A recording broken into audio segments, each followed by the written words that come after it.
Friday the 13th, January of 2017, broadcasting from some swamp in Camp Crystal Lake, just outside Tampa, Florida. You're listening to the Line Sports Talk Podcast, Daily Fantasy Lineup Builder. As usual, Harbor Mike sliding into studio tonight. Mike, what's up, buddy? What's going on, buddy? I liked your Crystal Lake. Hey, you got to come up with something. It's I like that reference. I'd like to be topical, man. It's Friday the 13th. I've never been much for those kind of superstitions, except for wearing a certain pair of socks if I had a baseball game on a Tuesday night. But that's a whole other story. Let's dive right in, man. We've barreled along all season. We've done these daily fantasy shows. We've picked lineups. We've broken them down in big sections, small sections, Monday night and Thursday night, Sunday night and Monday night. We've done all these sections. We've tried it all. We've hit a few. We've missed a few. It's kind of evening out at this point, but this is really, we promised and said it over and over again, this is the time of year when you can make hay, when these teams are really well defined. You know what teams are playing. You know what these players can do. They've got great matchups. We understand how valuable home field advantage is this time of year. So all that being said, man, if we had sound effects working, I would ring the bell right now, and we jump right into it. So like you say, let's not drag our feet, buddy. Let's go. Yeah, let me do this real quick. I just want to note to everybody listening that if you listened last week and you listened and you did what we told you to do with TL pointed out Thomas Rawls, I told you about Brock Osweiler, and if you did that in the Saturday only matchup, you would have been off the lead by less than 6 points, and depending on how your matchup was, I think you would have won a few $100, which wasn't bad, but you would have been a top scorer. So I just want to point that out, that we pretty much was Paul Richardson away from a perfect lineup last week if you listened to our Saturday. And yeah, that's a difficult pill to swallow when you were that close. And it's just a keystroke away from a Paul Richardson because, like I mentioned to you earlier, I had Paul Richardson, albeit I had him in one lineup. I went back and looked. I had him in one DraftKings lineup, and I had nothing else with him. But, yeah, you're right. We were just really one off the combination, one off of cracking the code, obtaining that national treasure, and then, like most of us, waking up in the middle of the night and wondering how we spent it all. Yeah, we were close. We were definitely close. Yeah. So let's try to do it again. Yeah, why not? You know, we're narrowing it down as well. This is why I love this time of year so much, and I can't stress enough, in these smaller contests, the fewer games, the fewer player pool you can pick from, the better your chances. It's not brain surgery science. It's your chance to get it when you can just start seeing a few things. You got a better pitch selection to choose from. You're going to get a fastball someplace, and when you do, you got to drive it. So where do you want to start? Let's start. I mean, that said, I'll be contradictory, but let's start with the Saturday main, which will cover the 4 games that we have here and see what kind of concoction we can put together, what kind of fantasy football stew we can whip up. So I'm ready when you are, kid. Fire away. Let's go for our Saturday main. I am going to take the same strategy that I had last week. Now, I do want to say this, that because, again, if you have the money and because the way last week worked out and whatnot, you can't bet against Aaron Rodgers. So no. you really, he's the guy that screams the top QB this week.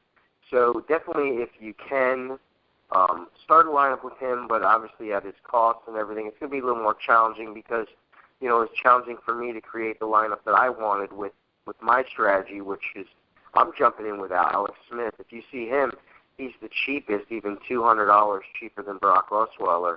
Yeah. And I have a feeling, given what Matt Moore did, that he could get you those 20 points that you need. You know, he's not going to get you 30. You know, Aaron Rodgers still could be the guy this week and get 30-plus points, possibly. But like I said, for the value and seeing that what Matt Moore did to Pittsburgh last week, I think Alex Smith is going to have a good week. He's a pretty good quarterback. He's not Brock Osweiler, so I don't have those numbers you had. No, but Smith can play, and there's no doubt about it. I like him at 36 or at 6,800. I think it's a smart play. It opens up room. You got high dollar running backs that I promise you there's going to be many combinations of these running backs throughout. And this is why, like, just to put it out on Front Street, my choosing, I wouldn't even play this 4-game contest because you don't have to. You have a better chance of hitting other combinations with the smaller competitions. But for the sake of the discussion, in the bigger prize pools, that's why we're discussing this one. It's probably a good idea because what you could do is you would take out your fear of Tom Brady if you go the Sunday only, and then you could do some lineups where you do a couple designate them to Aaron Rodgers, and then a couple to Alex Smith, and then I think you covered your angles. I can't. And wait till you come to the running backs and you look at the potential combinations. There's so many variables. Your chances of hitting it without making 16 separate lineups are pretty slim. Exactly. Now, we can jump right on to the running backs because obviously. Yeah, look, we don't want to beat up the chalk too much on this because I think you covered it. You went from 1 and 1A and Rodgers and Brady down to Alex Smith. It really I think Smith's rated higher than Prescott and Osweiler. Yeah, it's all strategy at this point, just fitting the right pieces. And we know who we would want ideally, blah, blah, blah. But because of the cost and so little people to choose from, etc., then you just go with certain let's play as if Alex Smith is a value pick. Yeah, so with running back, you got to go with Le'Veon Bell. He is arguably the best running back in the NFL. Everyone knows that. Yeah. So I'm going with him. I am skipping Zeke and skipping Devonta Freeman, and I would go with Thomas Rawls. You sold me on him last week, and I appreciate that. The way that Atlanta's horrible against giving up points to the running back, I could see him scoring multiple touchdowns this week. So there's that. And also I want to note, we've mentioned it in the past, our pivot guys. I want to pivot LeGarrette Blount in this spot as well. I like that a lot. Yeah, since they're only $200 off.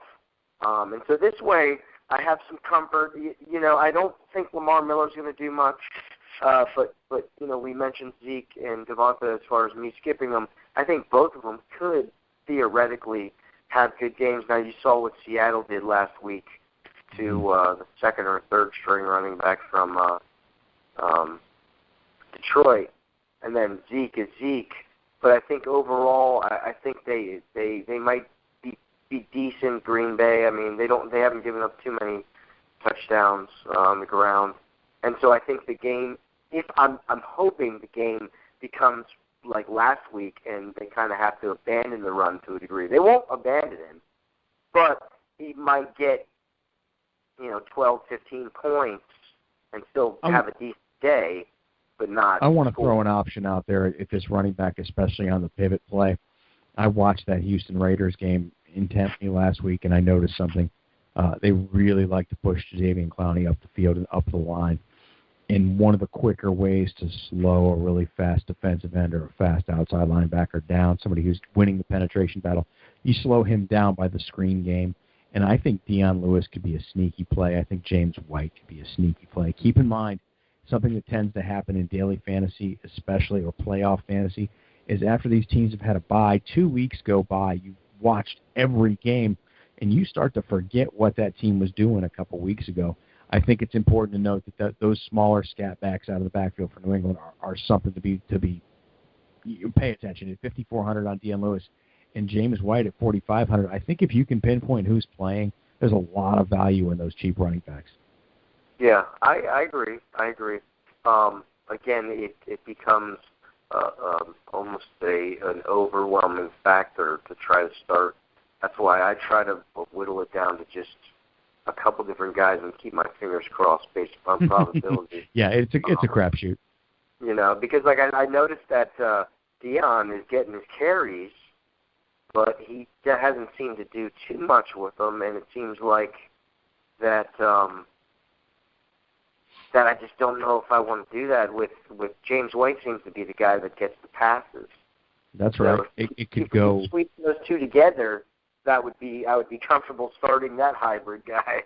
Yeah, that's right. And anytime anytime you're playing against Bill Belichick, this kind of shit can happen, and he'll make sure it happens. And he'll make sure the defense is confused, and he has zero interest in pleasing a fantasy football community. He just never has. Yeah, but the cool thing is they're only $900 apart, so you could do a lineup and pivot with each one of those guys. But then you're looking at different options that you can enhance.